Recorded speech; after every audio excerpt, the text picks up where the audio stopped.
Bonjour, sœurs, frères, amis de Dieu. Je vous apporte ce message en vidéo, comme le Seigneur me l'a demandé. Le titre du message s'appelle « Réveillez-vous, repentez-vous et convertissez-vous avant qu'il ne soit trop tard ». Pourquoi? Parce que la porte de la grâce va bientôt se fermer. Il va y avoir l'apparition de l'Antichrist et bien sûr l'ordre mondial et la grande tribulation qui arrive bientôt. Donc pour commencer, nous allons prendre la première lecture dans Romains 13 au verset 11.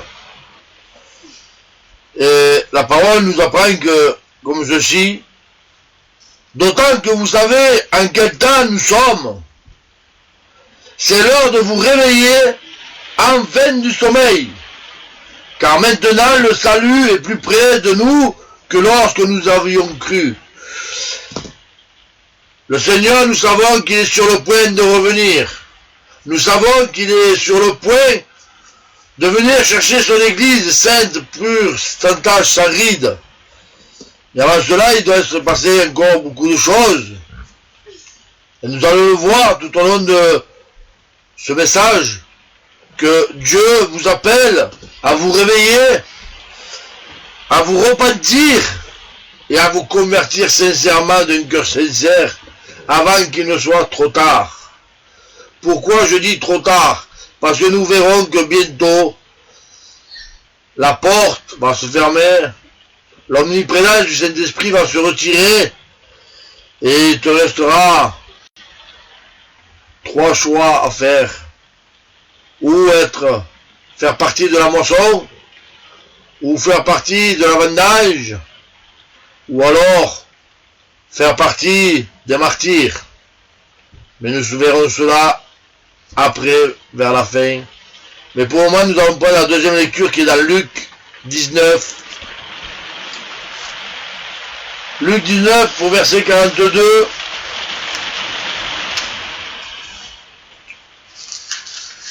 Luc 19, 42. Et c'est le Seigneur qui parle. Alors à l'époque, il parlait pour Jérusalem, mais là, il va parler pour ses enfants.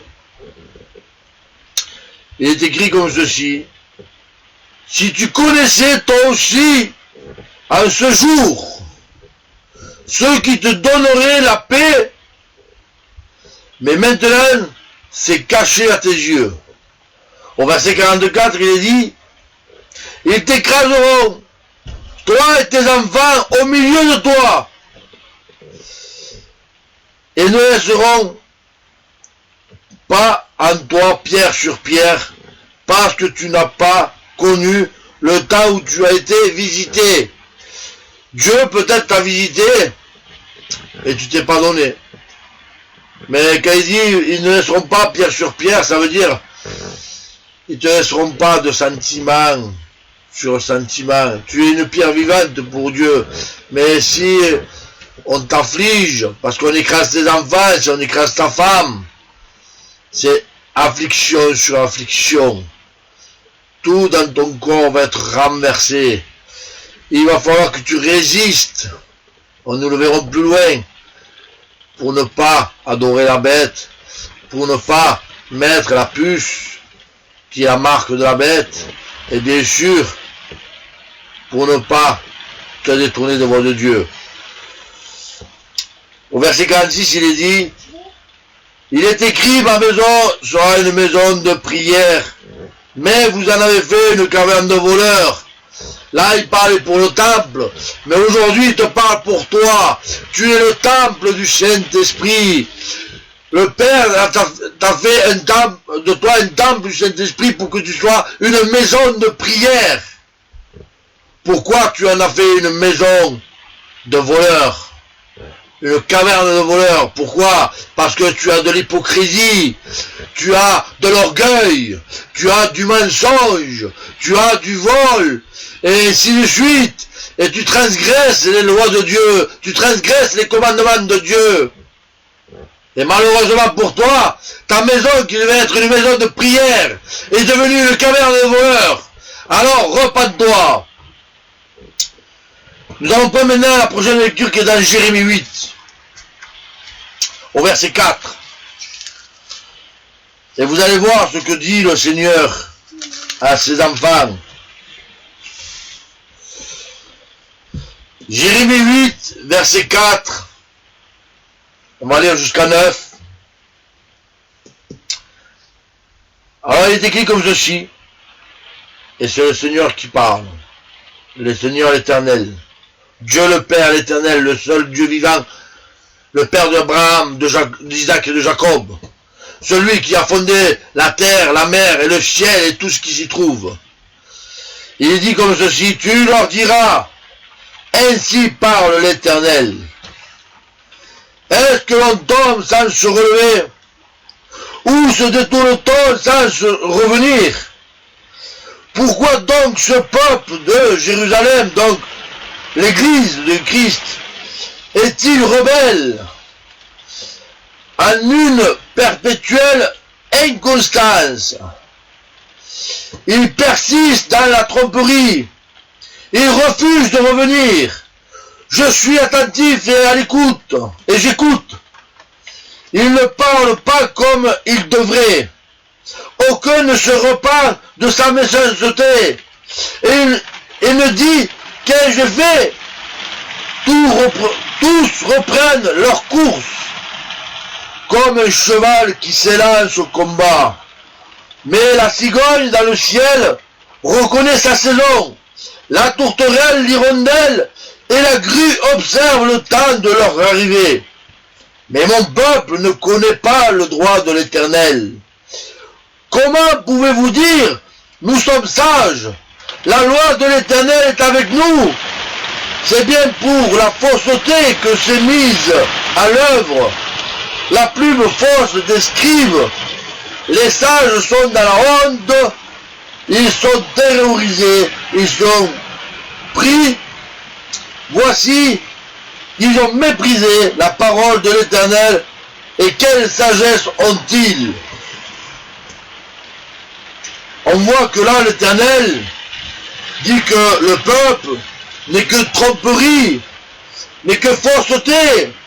Il ne se repent pas de sa méchanceté. Et pourtant, il nous donne des exemples que la tourterelle, l'hirondelle, la cigogne connaît les temps des saisons. Et nous, tant que peuple de Dieu, ne connaissons pas le temps où nous sommes.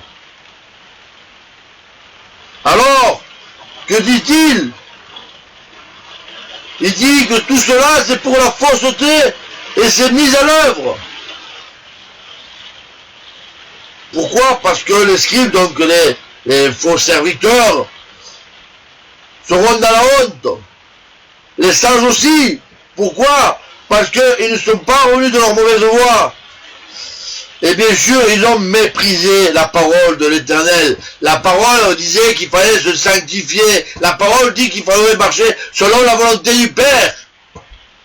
Mais ils ont marché selon leur propre gloire, leur propre volonté.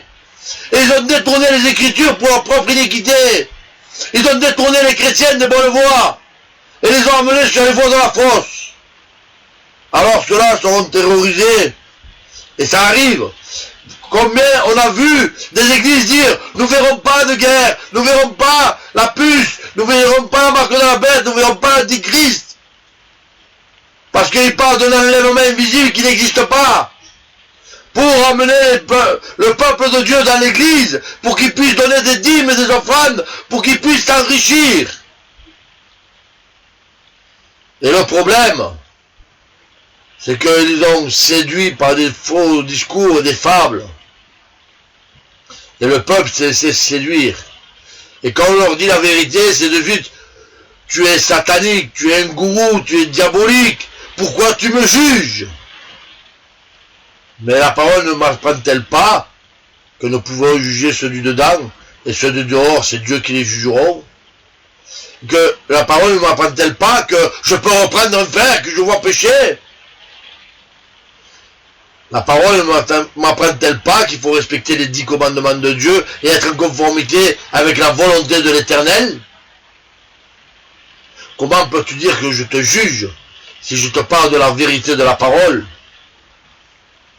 Donc tu n'aimes pas le jugement de Dieu, ou alors tu n'aimes pas la parole. Et si tu n'aimes pas la parole, tu n'aimes pas Christ, puisque Christ est la parole qui s'est fait chair. Et si tu es contre Christ, tu n'es pas un enfant de Dieu, tu es un enfant du diable, puisque tu es un antichrist, puisqu'il est dit dans la parole, dans c'est 1 Pierre, au chapitre 2, verset 18, qu'il y avait un antichrist, et maintenant ils sont plusieurs, et qui sont sortis du milieu de nous. Parce que ceux qui sont contre la parole sont contre Christ, et tous ceux qui sont contre Christ sont antichrist. Être antichrist ou antibactérien, c'est quelque chose qui est contre les bactéries ou contre Christ.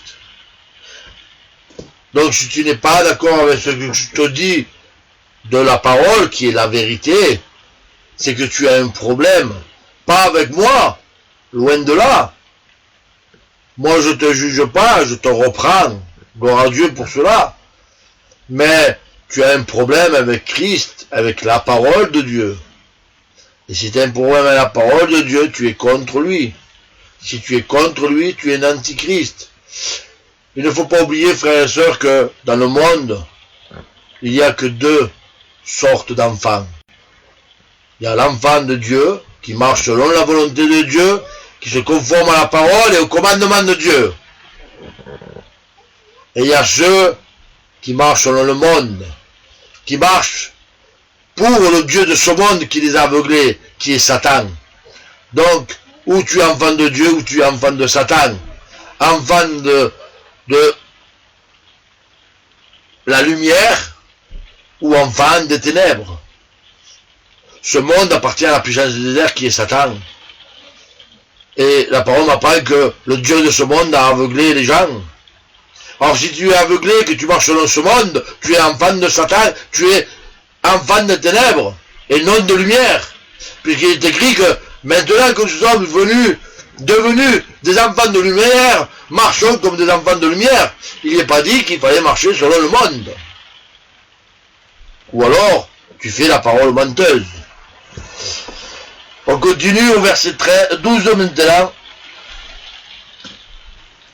Il est marqué: ils devraient avoir honte des horreurs qu'ils commettent, mais la honte ne les atteint pas. Ils ne savent plus rougir. C'est pourquoi ils tomberont avec ceux qui tombent. Ils trébucheront au temps où j'interviendrai contre eux, dit l'Éternel. Je veux en finir avec eux, oracle de l'Éternel. On voit que l'Éternel est en colère, et que la colère est en train de commencer à s'abattre sur la terre, on le voit, puisque tout ce qui est Matthieu 24, Luc 21 est en train de s'accomplir sous nos yeux. Il y a des bruits de guerre, des guerres, des famines qui arrivent, des pestes. Tout Matthieu 24 est en train de s'accomplir, et personne n'ouvre les yeux. Alors le Seigneur te dit que tous ceux qui devraient avoir honte, qui n'ont pas honte, qui ne reviennent pas de leur mauvaise voie, ils tomberont avec ceux qui tombent. Et ils trébucheront au temps où j'interviendrai contre eux. Quand l'Éternel va intervenir contre toi, tu vas trébucher. Est-ce que c'est ce que tu veux? Ou tu préfères revenir de tes mauvaises voies, te convertir, et bien sûr que Dieu te guérisse, comme il est écrit dans Ézéchiel 33:11, désolé. Dieu ne veut pas que le méchant meure, il veut qu'il se détourne de ses mauvaises voies, qu'il se convertisse et qu'il le guérisse, et qu'il vive. Mais si tu ne veux pas que le Seigneur te guérisse, qu'il agisse en toi, comment veux-tu que moi je puisse te faire détourner de tes mauvaises voies? Je ne peux pas agir où c'est que Dieu, tu ne le laisses pas agir lui-même. Laisse entrer le Seigneur dans ton cœur et laisse-le agir. Sinon, tu tomberas avec ceux qui tombent et tu trébucheras quand l'Éternel interviendra.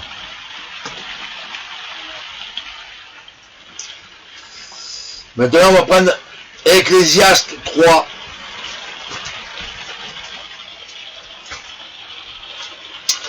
Ecclésiaste chapitre 3, au verset 1er.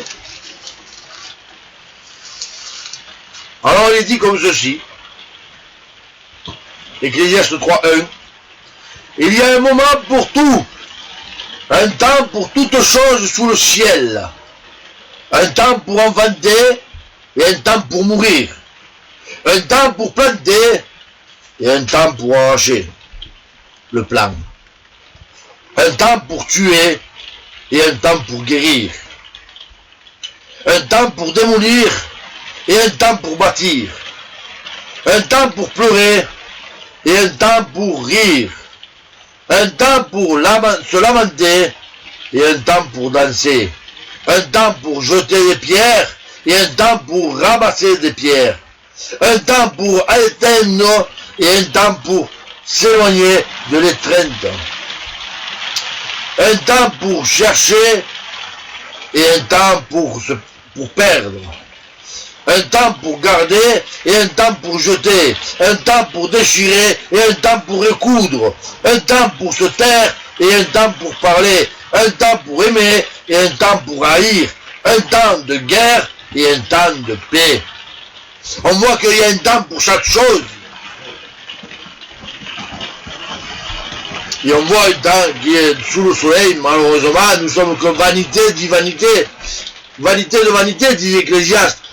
Que reste-t-il à l'homme sous le soleil? C'est au chapitre 1. On va le prendre.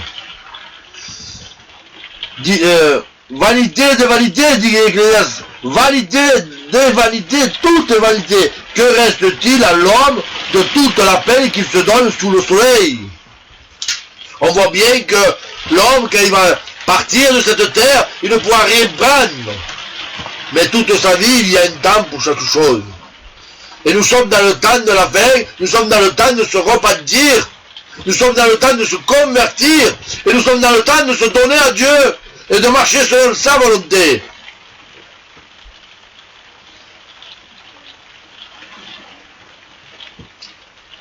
Voilà ce qu'il se dit dans son cœur au verset 18. J'ai dit dans mon cœur au sujet des humains que Dieu allait les éprouver, alors ils verront eux-mêmes qu'ils ne sont que des bêtes. Quand Dieu va nous mettre à l'épreuve, comme j'ai dit dans une des dernières prêches, Dieu va nous passer par le feu, pas le feu qui brûle, mais le feu de l'épreuve. Et vous verrez que nous sommes que des bêtes. Parce que nous redeviendrons à l'état sauvage. Pourquoi? Chacun pour soi. De l'égoïsme. Mais il n'y a pas que cela. On tuera pour manger. On tuera pour se protéger. On chassera. On pêchera le poisson pour se nourrir. On redeviendra à l'état sauvage, comme un animal, comme une bête. Et vous verrez que votre confort que vous avez actuellement, vous direz, c'était bien, mais nous le verrons plus. Parce qu'à un moment donné, il va falloir fuir, à un moment donné, il va falloir courir, pour éviter justement que l'ordre mondial t'attrape, et qu'il puisse te vacciner obligatoirement, te mettre la marque de la bête, ou te tuer. Nous verrons ça un peu plus loin. Dans 1 Pierre 4,7, il est dit, la fin de toute chose est proche. Soyez sobres et sensés en vue de la prière. Pourquoi il dit cela? Parce qu'il y a encore des gens qui prient, qui prient des bénédictions, des guérisons, mais Dieu ne les entend pas. Parce qu'ils ne sont pas sobres, ils ne sont pas sensés, ils ne sont pas droits envers Dieu. La première prière que Dieu va entendre de toi, c'est ta repentance. Alors repens-toi avant qu'il ne soit trop tard. Et après seulement, viens à la prière.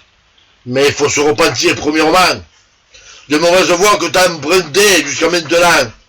Des mauvaises voies que tu as cru que c'était les voies de Dieu, parce que ton pasteur te l'avait dit, et que malheureusement, tu étais dans la fosse. Dans Acte 14, 16, il dit, Dans les générations passées, il a laissé toutes les nations suivre leur propre voie. Mais maintenant, il veut que tu suives ses voies. Alors pourquoi tu refuses? Dans la parole, il est écrit que si on a l'amour de Dieu, enfin l'amour pour Dieu, ses commandements ne sont pas pénibles. Pourquoi tu dis que ces commandements sont durs?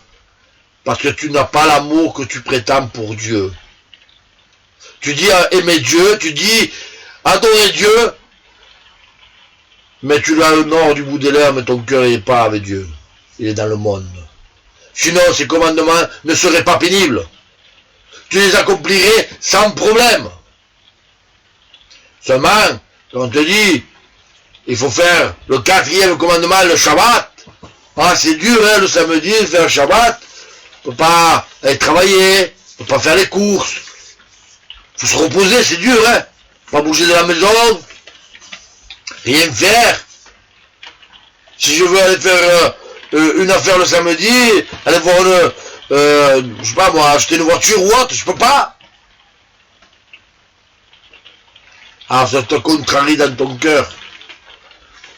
Et tu n'es pas 100% sincère.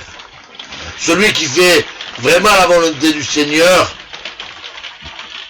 ça lui est pas pénible. Au contraire, il le fait par amour pour Dieu. Mais est-ce que toi tu as l'amour que tu prétends avoir pour Dieu?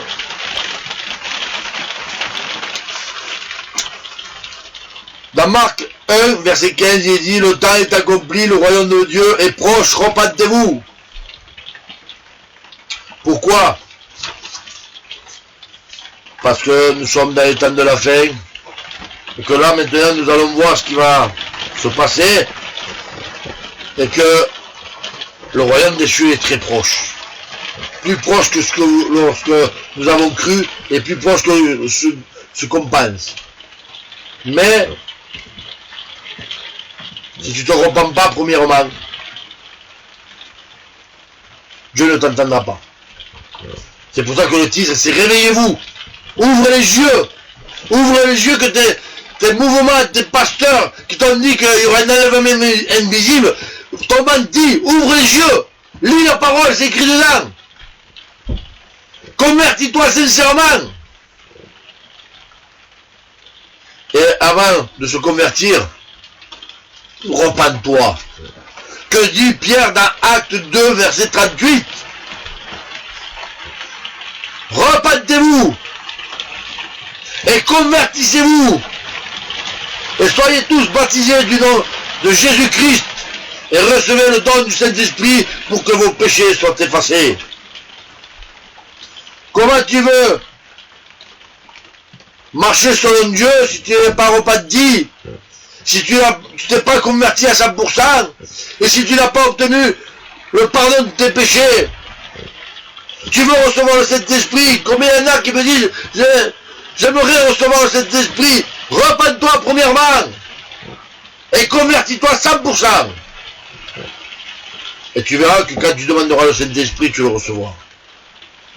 Et tu obtiendras miséricorde de Dieu et le pardon de tes péchés. Maintenant, nous allons passer aux choses sérieuses. On va prendre Apocalypse 12.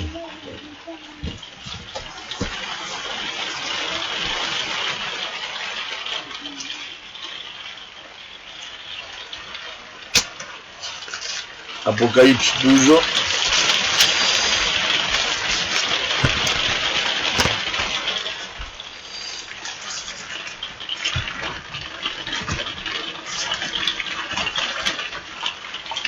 Je dis la parole de l'Apocalypse 12.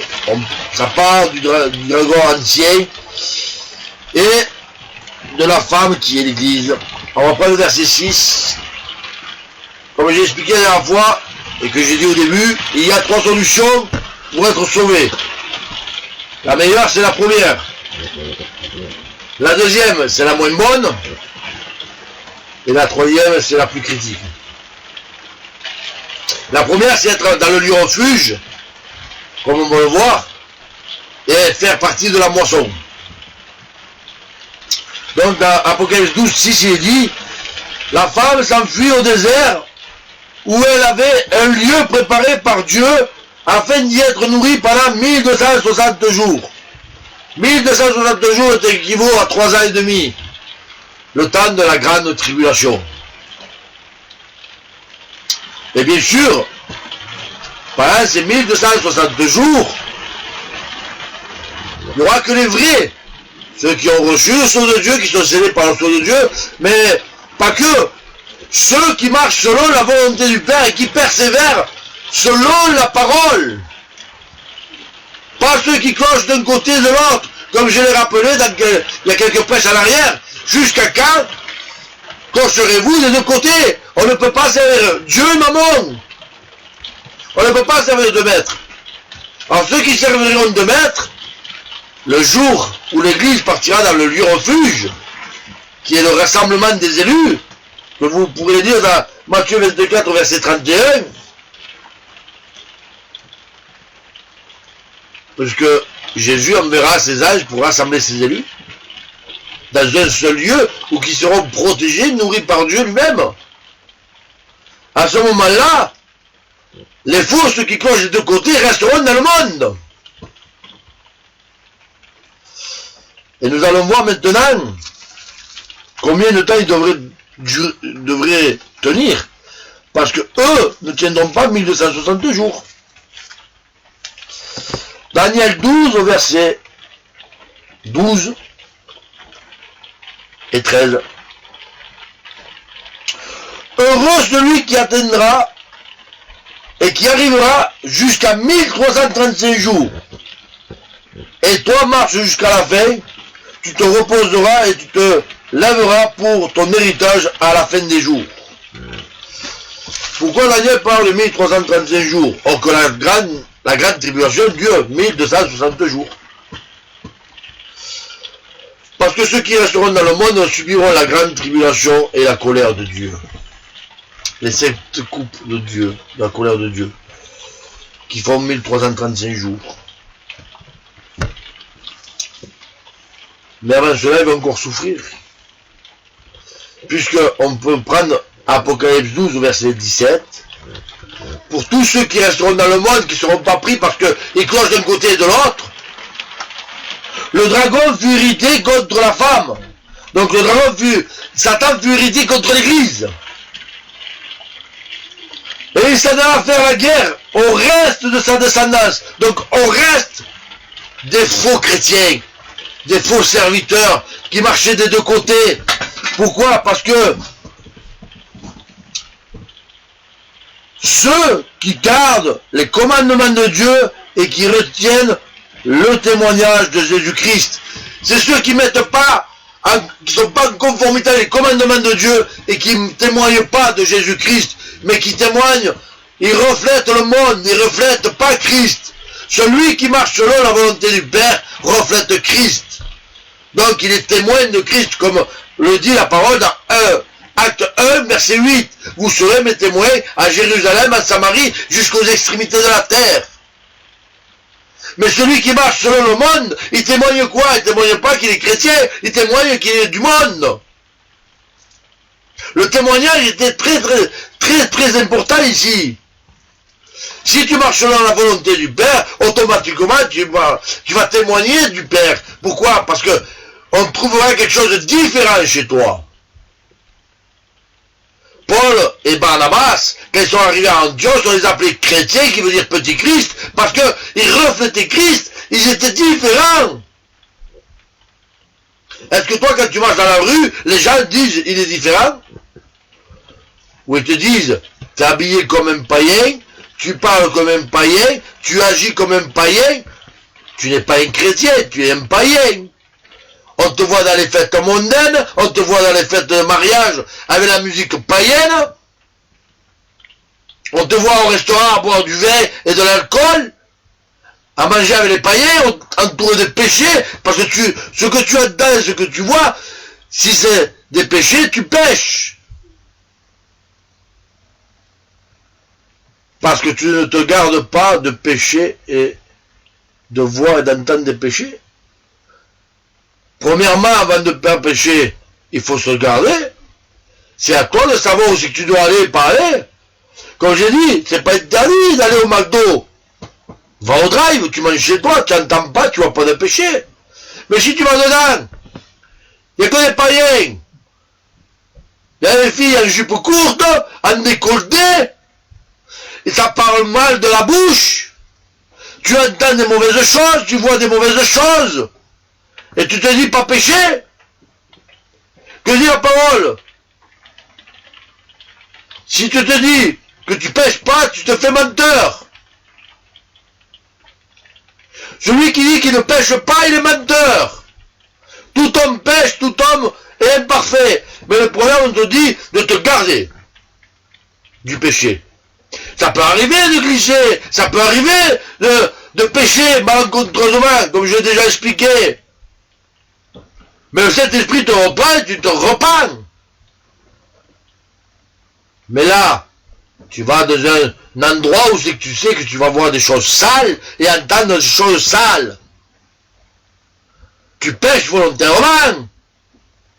Tu te gardes pas. Et tu dis tu pêches pas. Ben tu es un menteur.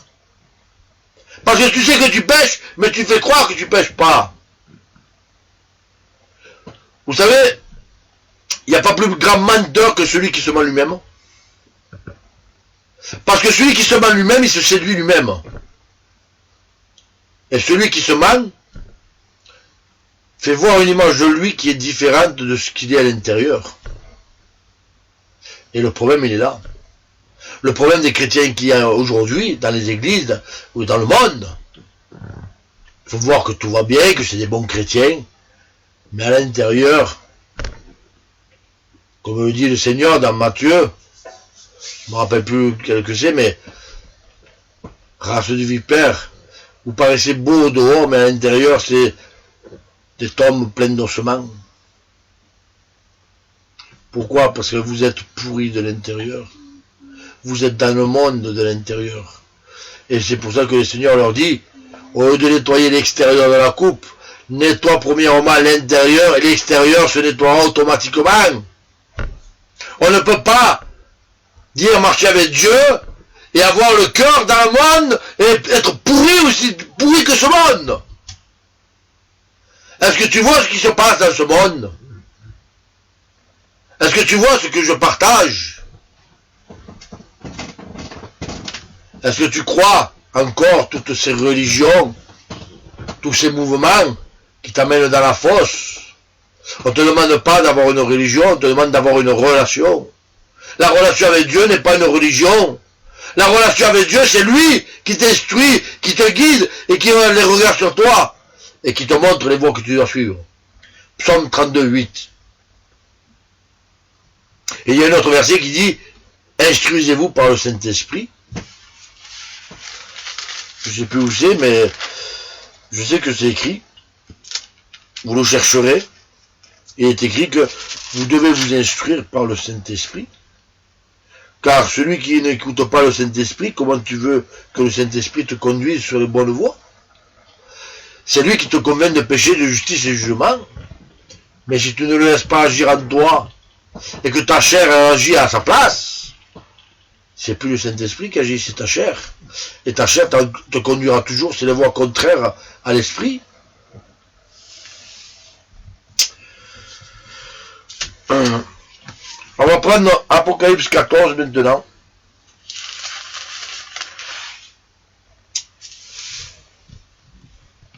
Et on va voir qu'il y a, ce que je disais, la moisson, la vendange, et après nous verrons les martyrs. Apocalypse 14, 15, il dit, un autre ange sortit du temple en criant d'une voix forte à celui qui était assis sur la nuée, lance ta faucille et moissonne. L'heure est venue de moissonner car la moisson de la terre est mûre. Ça, c'est ceux qui seront dans le lieu refuge que l'ange de la moisson va moissonner. C'est ceux qui seront changés en un instant, que leur corps de chair restera sur terre, ils revêtiront le corps de gloire, et iront rejoindre les morts en Christ qui seront ressuscités premièrement, et bien sûr, ils partiront à la rencontre de Christ. Mais on va voir maintenant la suite.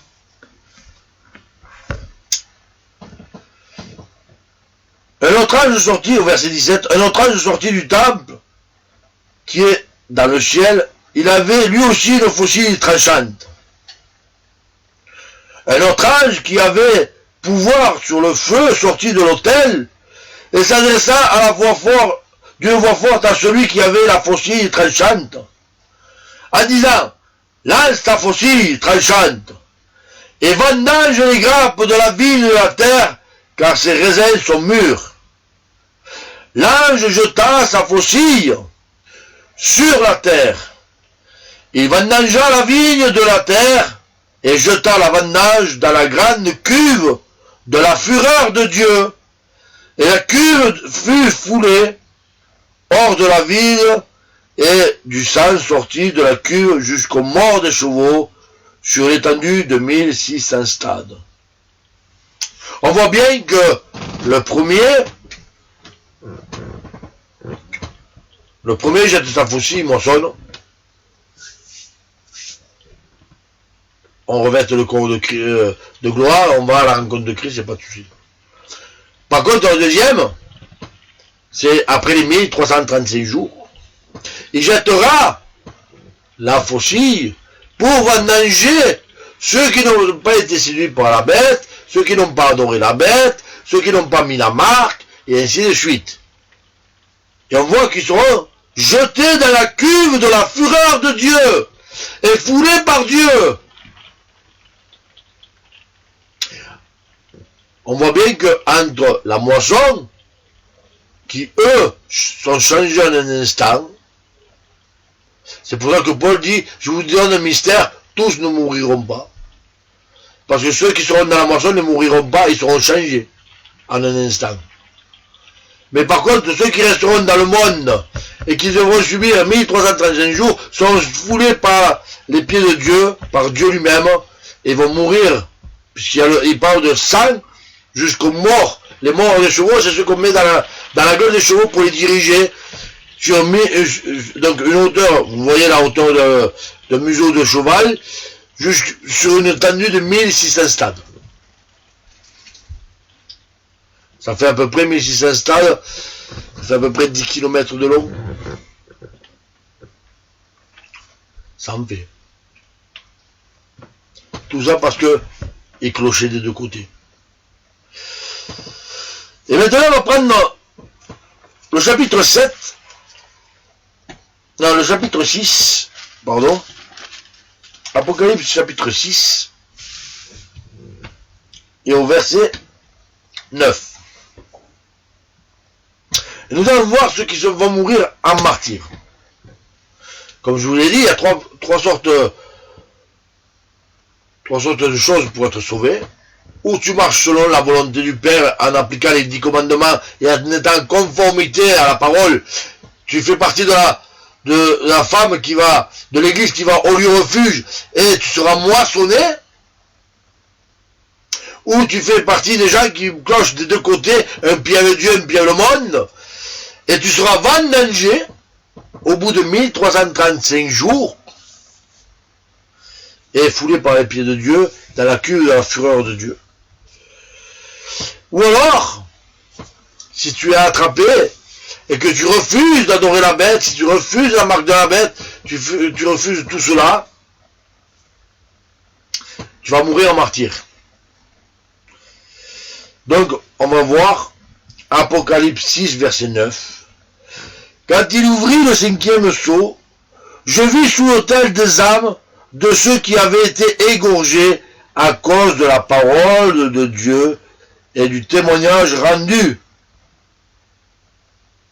Ils crièrent d'une voix forte, jusqu'à quand, maître saint et véritable, tardes-tu faire justice et avenger notre sang sur les habitants de la terre? Une robe blanche fut donnée à chacun d'eux, et il leur fut dit de se tenir en repos quelque temps encore, jusqu'à ce que soient au complet leurs compagnons de service et leurs frères qui allaient être mis à mort comme eux. On voit bien qu'il y en a encore qui vont être mis à mort. Et on va voir où. Chapitre 7, verset 14. Mon Seigneur, tu le sais. Je lui répondis, mon Seigneur, tu le sais. Et il me dit, ce sont ceux qui viennent de la grande tribulation. Ils ont lavé leurs robes et les ont blanchis dans le sang de l'agneau. Pourquoi? Parce qu'ils n'ont pas renié le nom de Dieu. S'ils renient le nom de Dieu, ça veut dire qu'ils adorent la bête, ils adorent les choses de la bête. Et Dieu ne veut pas. Dieu veut que tu adores Dieu. Et je vais te laisser un témoignage, quelque chose que j'ai eu en songe en 2017-2018. Et parce que je les ai vus, moi, ceux qui vont se faire torturer. Et j'en ai vu un gars il y a 2 jours. Alors, ils vont te prendre, toi et ta famille. Et si tu as des enfants, si tu as une femme, ils vont torturer, violer, tuer ta femme, tes enfants, devant toi. Pour te faire craquer, pour te faire torturer au maximum, psychologiquement et physiquement. Après, si tu n'as pas renié le nom de Dieu, ils vont te torturer. Et ils vont te tuer. Comment ils vont te tuer? C'est simple. Je l'ai vu il y a encore 2 jours. J'ai vu un homme qui était sur une guillotine. Il y a quelqu'un qui dit, renie le nom de ton Dieu. Il dit, non, je renierai jamais mon Dieu. Et j'ai vu la guillotine tomber. Il va falloir que tu résistes jusque-là. Il va falloir que tu supportes la mort de tes enfants, la mort de ta femme et ta propre mort. Pourquoi? Parce que l'homme est le chef de famille et c'est celui qui sera tué en dernier. Parce que toute âme qui aura renié Dieu sera une âme perdue. Et il faut tout pour que l'homme soit perdu. Pourquoi? Parce que c'est lui le chef de famille, c'est lui qui doit conduire sa famille sur les voies de Dieu. Si tu n'es pas capable de conduire ta femme ou tes enfants sur les voies de Dieu, Dieu pourra te demander leur sang. Il est écrit dans la parole que il faut que l'homme ait de l'ordre chez lui, que les enfants doivent obéir aux parents, que les parents ne doivent pas hériter les enfants, mais les enfants doivent obéir aux parents, mais il est surtout écrit dans Proverbe 3, je crois, que si tu conduis le jeune homme ou la jeune fille sur les voies du Seigneur, quand ils seront vieux, ils ne s'en détourneront pas. C'est à toi, parent, de conduire tes enfants sur les voies de Dieu. Et si tu as une femme ou un homme qui n'est pas converti, c'est à toi de le convertir par ta marche. C'est en appliquant la parole qu'ils verront que tu changes, que tu as un témoignage. Mais seulement si tu prends pas position et que tu marches pas selon la parole, que tu marches un coup selon la parole, un coup selon eux, tu rends pas un bon témoignage. Celui qui veut rendre un bon témoignage, il dit la parole dit, tu ne voleras point, on ne voit plus. Tu ne mentiras point, tu ne mens plus. Tu ne diras pas de grossièreté dans ta bouche, tu n'es plus de grossièreté dans ta bouche. Tu ne pratiques pas les choses du monde, tu n'aimeras pas les choses du monde, tu ne pratiques plus les choses du monde. C'est en moyen de ta marche que ta famille verront le changement et se convertiront. Si maintenant, tu dis, je suis chrétien, bon, on va le bal du 14 juillet, par exemple. Ah ben, on y va. Tu n'es pas chrétien. Tu aimes les choses de ce monde. Un Jean de 15 n'aimait pas le monde ni les choses de ce monde. Car celui qui aime les choses de ce monde n'a pas l'amour pour le Père. Et celui qui aime les choses de ce monde est ennemi de Dieu. Tu n'as pas fait ton travail chez toi. Avant d'aller sauver ceux de dehors, sauve déjà ceux du dedans. Sauve ceux du dedans, et après tu pourras penser à ceux du dehors. Voilà ce que m'apprend la parole. la première chose qu'il faut faire, c'est déjà sauver son propre salut, son propre âme. Donc tu te sauves toi-même. Comment? En marchant selon la parole, en conformité avec les commandements de Dieu. Et seulement quand tu as reçu le pardon de tes péchés, que tu as reçu le Saint-Esprit, tu peux commencer à travailler chez toi, avec ta femme, tes enfants, tes parents, tes frères, tes sœurs.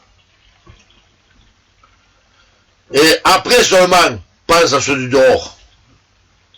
Car sinon, tu vas te retrouver près du Seigneur, mais tout seul. Ta femme, tes enfants, tes parents, tes frères, tes sœurs seront où? Loin du Seigneur.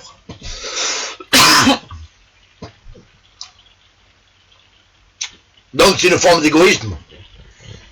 Tu dis je me sauve moi-même, et puis les autres, ils se débrouillent. Non, non. C'est toi, en tant que chrétien ou chrétienne, qui dois montrer ta marche pour convertir les autres. Mais si tu n'as pas de témoignage, comment veux-tu convertir les autres?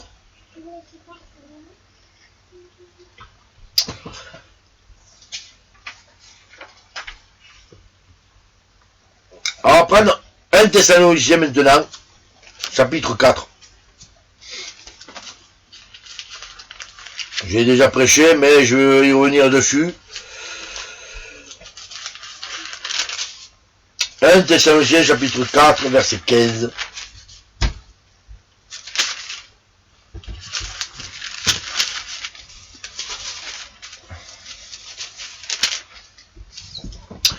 Il dit, voici en effet ce que nous vous déclarons. D'après une parole du Seigneur, donc c'est pas une parole de Paul, c'est d'après une parole du Seigneur. Nous les vivants restés pour l'avènement du Seigneur, nous ne devancerons pas ceux qui sont endormis. Ça veut dire que nous ne devancerons pas ceux qui sont déjà morts. Mais pour l'avènement, l'apparition du Seigneur, pas l'avènement visible.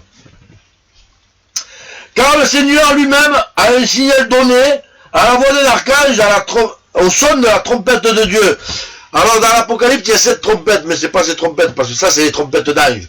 Il est bien écrit là, à la trompette de Dieu. C'est Dieu qui va sonner sa trompette. C'est pour ça que la terre et le ciel sera ébranlés. Descendra du ciel, le Seigneur descendra du ciel, et les morts en Christ ressusciteront en premier lieu. Ça veut dire que les morts en Christ vont ressusciter. Ceux qui sont morts en Christ, qui ont cru en Christ, qui ont marché comme Christ voulait, eux vont ressusciter premièrement. Ensuite, nous les vivants qui serons restés, nous serons enlevés ensemble avec eux dans les nuées à la rencontre du Seigneur dans les airs. Et ainsi nous serons toujours avec le Seigneur. Ça veut dire que les morts en Christ vont ressusciter, nous les vivants nous serons changés, et nous irons à la rencontre des morts en Christ, premièrement, et nous irons tous à la rencontre du Seigneur dans les airs. Il n'a pas dit au paradis. Attention, nous irons pas au paradis, nous irons à la rencontre dans les airs, dans les nuées où c'est que le Seigneur nous attend.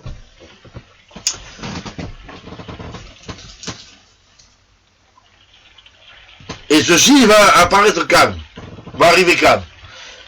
Chapitre 5, verset 4.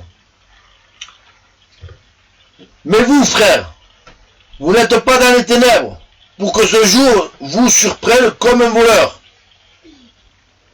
Pourquoi? Parce qu'au verset 3, il dit, quand les hommes diront paix et sûreté, c'est alors qu'une ruine soudaine fondra sur eux comme les douleurs sur la femme enceinte.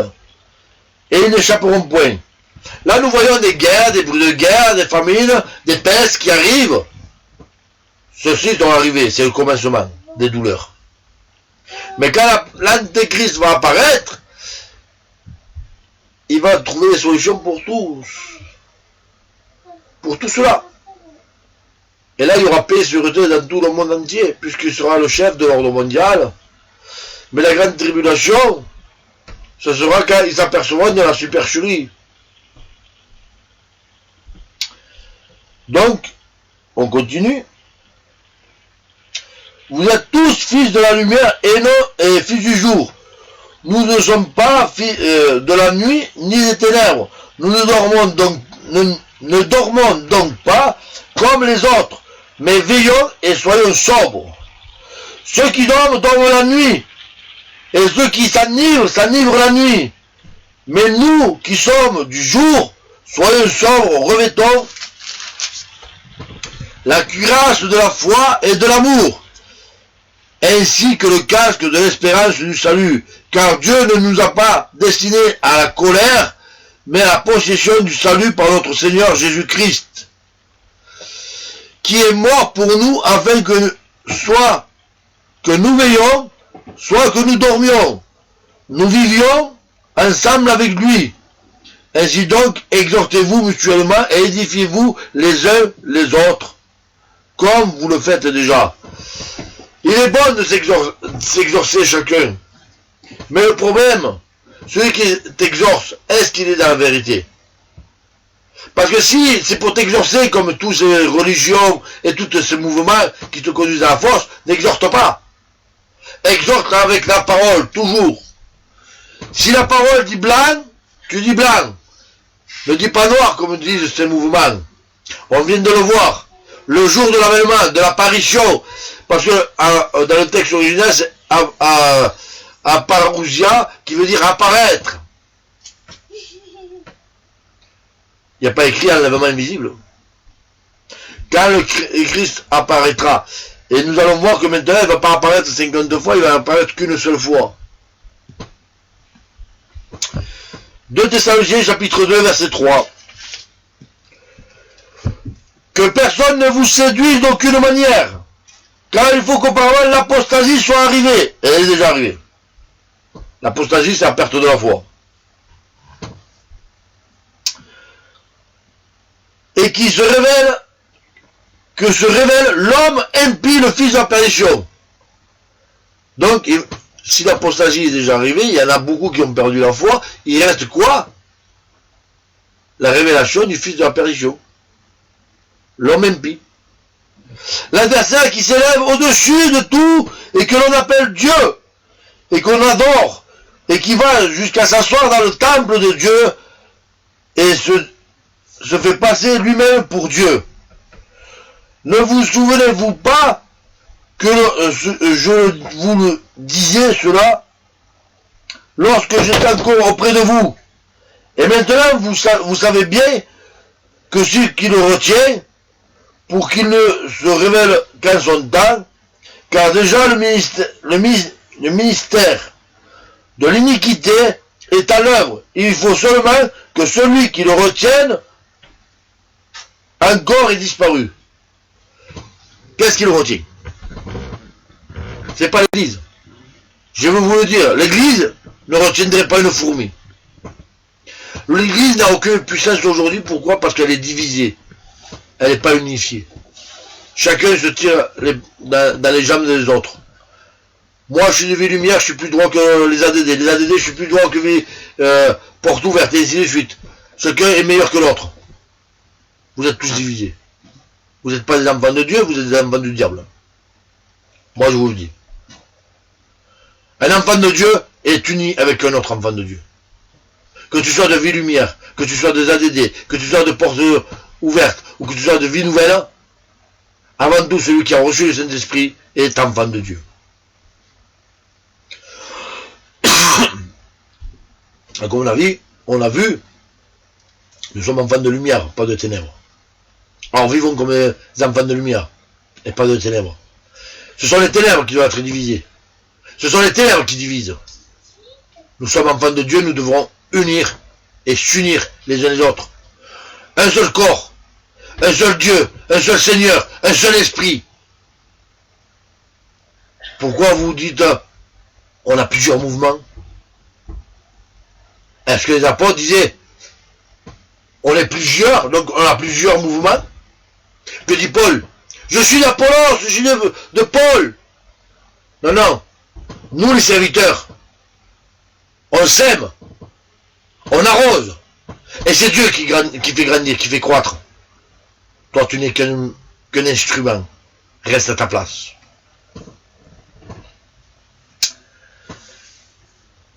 On continue au verset 8.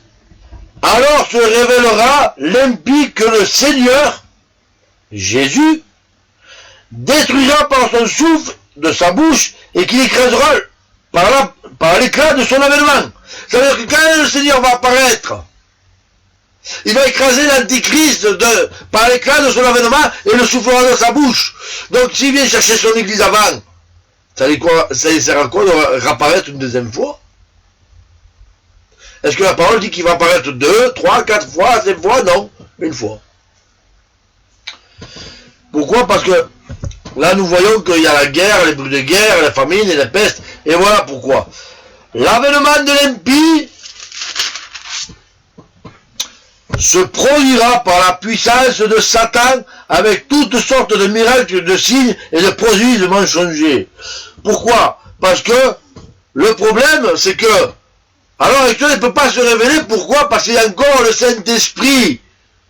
Et la lumière ne se mélange pas aux ténèbres. Donc il faut que le Saint-Esprit, l'omniprésence du Saint-Esprit, ceux qui ne l'ont pas reçu ne le trouveront plus, mais ceux qui l'ont le garderont et la puissance va augmenter en eux. Mais l'omniprésence du Saint-Esprit va se retirer. Pourquoi? Parce qu'il ne peut pas se mélanger aux ténèbres. Et là, les ténèbres vont avoir la puissance de Satan pour faire apparaître le Fils de l'impie, qui se fera passer pour Christ. Et on continue, et avec toutes sortes de séductions de l'injustice pour ceux qui périssent, parce qu'ils n'ont pas reçu l'amour de la vérité pour être sauvés. Comme tu n'as pas cru à la vérité, tu n'as pas reçu l'amour de la vérité pour être sauvé. Il faut croire à la vérité qui est Jésus-Christ, qui s'est donné pour ta faute et tes péchés, mais après il faut marcher comme lui veut. Sinon tu ne peux pas être dans la vérité et tu ne peux pas recevoir l'amour de la vérité pour être sauvé. Et si vous prenez dans la parole, il est écrit que, on va le prendre, c'est de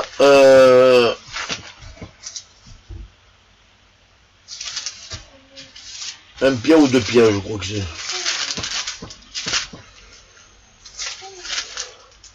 Non. Non, c'est 1 Jean 4 au verset 6.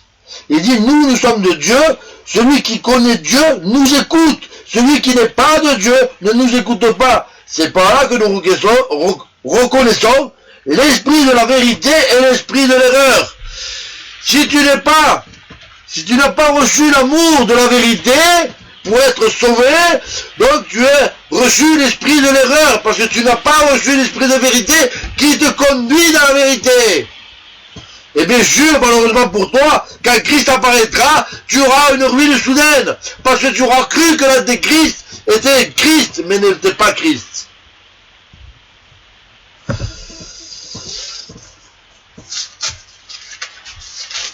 Et c'est ça le problème. Celui qui ne croit pas à la vérité, malheureusement, n'est pas dans la vérité.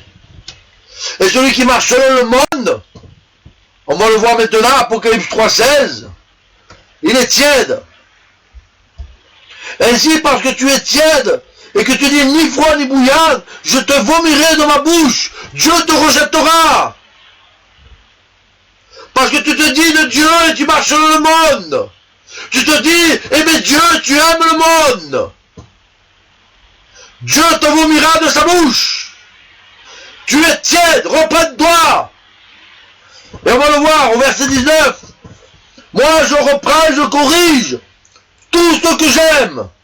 Et donc du zèle et repens-toi. Dieu te dit repens-toi. Que celui qui a des oreilles écoute ce que l'Esprit dit aux églises. Au verset 22. Écoute ce que te dit Dieu aujourd'hui. Tu es tiède. Et du zèle, repens-toi, reviens sur les mauvaises voies. avant qu'il ne soit trop tard. La porte se ferme, et la porte, une fois qu'elle est fermée, il n'y aura plus de repentance ni de pardon. Tu ne trouveras plus le Saint-Esprit. Tu ne retrouveras plus Dieu. La parole m'a pas, cherche Dieu tant qu'il se trouve. Et il dit, je me laisserai trouver par celui qui me trouve, qui me cherche d'un cœur sincère.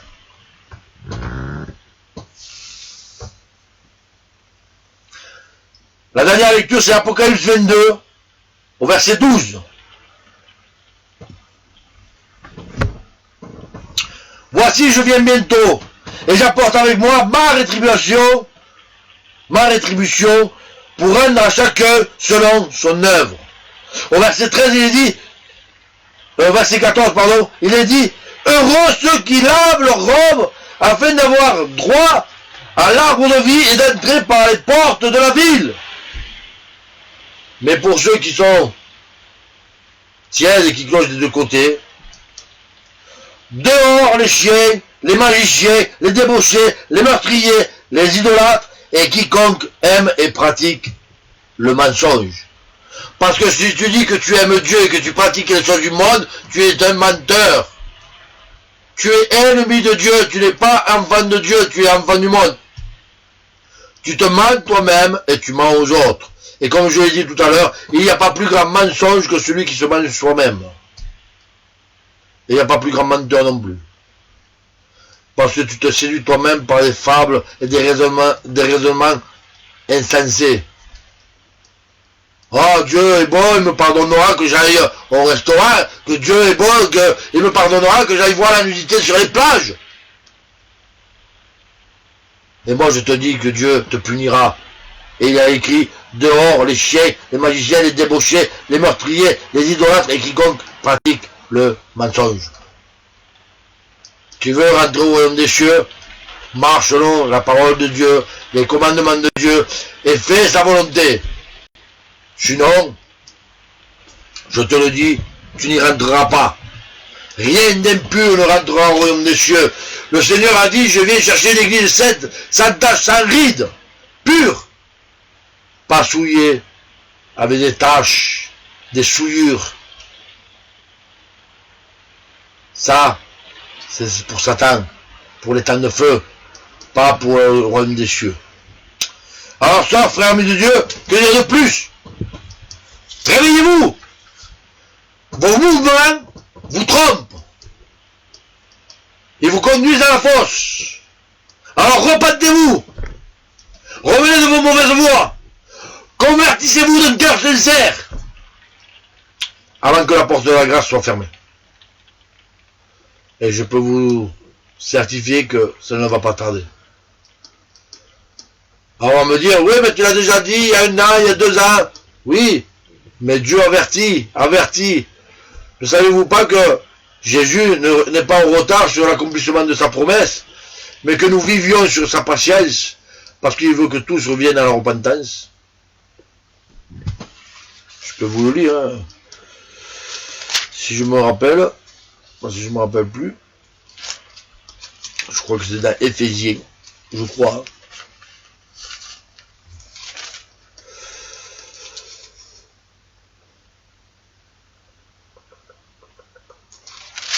Je crois, j'ai bien dit, je crois. En fait, je sais plus. Je l'ai prêché il n'y a pas longtemps, mais voilà. Moi, vous savez, comme je l'ai dit à certains frères, je n'ai pas de mémoire. Depuis que Dieu m'a transformé, je ne retiens rien. Ce que je suis en train de prêcher là, il va falloir que je le voie pour me rappeler, parce que sinon voilà, je sais pas.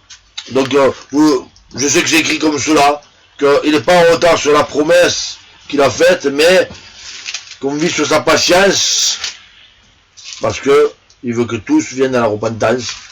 Ça, c'est sûr et certain, c'est écrit comme cela. Maintenant, après, je vous dis cela parce que c'est le Saint-Esprit qui me le donne, mais moi, personnellement, je n'ai pas de mémoire, et qu'on me croie ou qu'on me croie pas, je vous promets que c'est la vérité.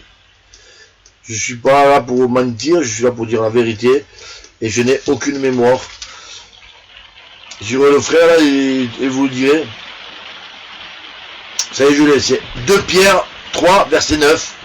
Le Seigneur ne retarde pas l'accomplissement de sa promesse, comme quelqu'un le pense.